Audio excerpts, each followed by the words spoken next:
the Rockets are just in hell because the physicality and the chippiness is there from the Phoenix Suns, and that was to be expected to some degree. That's how Dylan Brooks plays, and that's what they've been imbued with.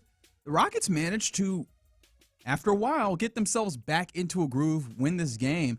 How important, how much meaning do we actually put in this? Because, again, this is like game 78 of the, or 79, actually, of the season, right?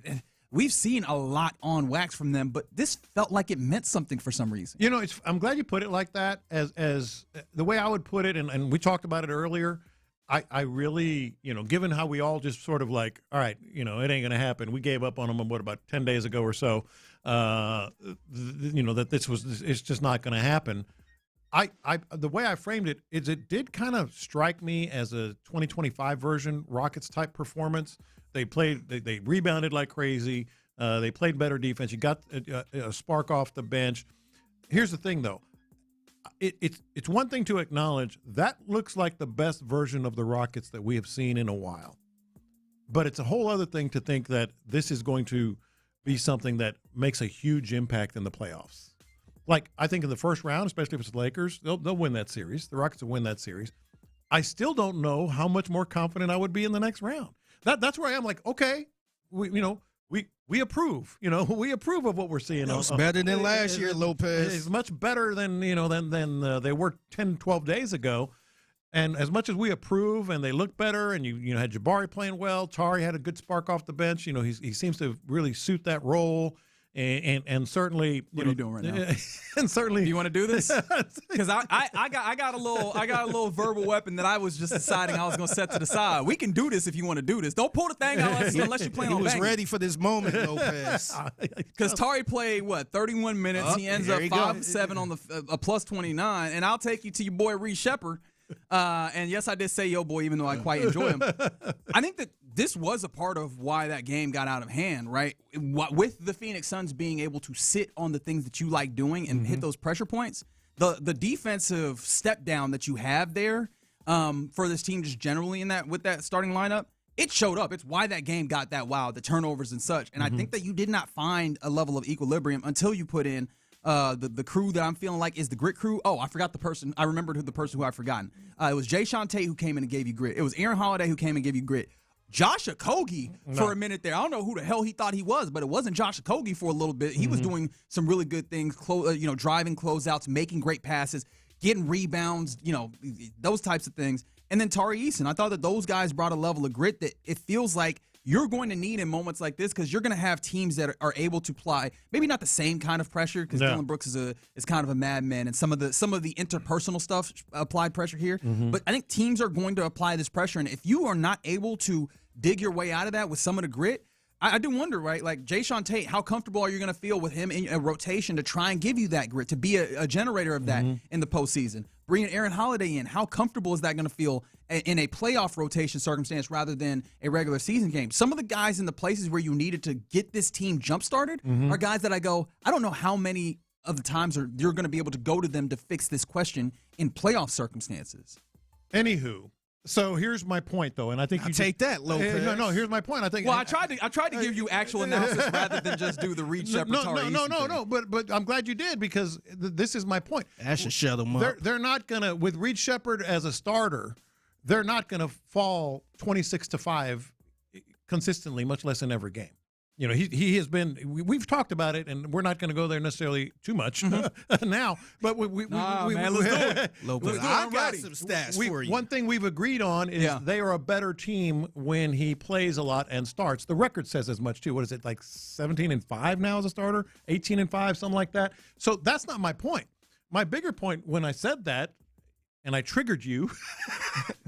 Is Tari? That's the argument that I hate the most. Is your triggers. Like, no, I had responses. I had a response that I have for you. Hey, rent free.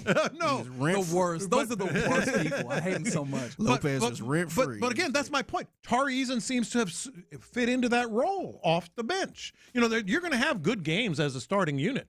With Reed Shepherd.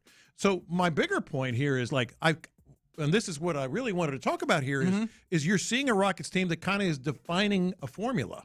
They're defining a formula. It didn't work to start. We talked about that. But that's not going to be every case with Reed because he is a valuable asset offensively and makes you better. He is valuable. So my point is, there's kind of a formula now. It's funny that obviously, there's a lot of things that you can have multiple people look at and see him a little differently. I thought it was important that this team was able to dig their way out and, not allow themselves to let go of the rope, that they held onto the rope, they clawed their way back into it, and they found their way to playing good basketball that ultimately got them to winning. And a lot of that was under the pretext of playing great defense and getting rebounds, right? The thing that I'm not going to be able to shake watching this game was, obviously that first half, but it wasn't just that they got down deep. It was the way that it happened. Phoenix said, we know what you want to get to. We're going to get there and not let you get to those. What are you going to be able to do in that response? And the Rockets had nothing for a good long stretch. And that's part of the other thing that I was saying about I don't know how much it's going to really translate to round 2, because then you have to rely on Ime Udoka to do that against a really good team. Like if they play Lakers, they'll win the first series. And you talk about what the Suns are doing to them. Can they do that offensively to another team? Oh, like, hey, yes. That's also, and maybe this is ultimately the question I need to ask. Can the Rockets play more than one way and be successful? Offensively.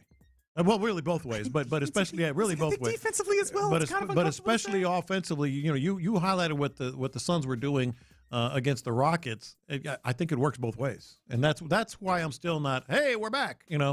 Not even close. It was nice, though, that once you were able to get to some of these places, while also in foul trouble, which is not a small thing to mention, that they were able to handle that adversity. That is a good thing that I'm not going to be able to knock down, even if I was to try.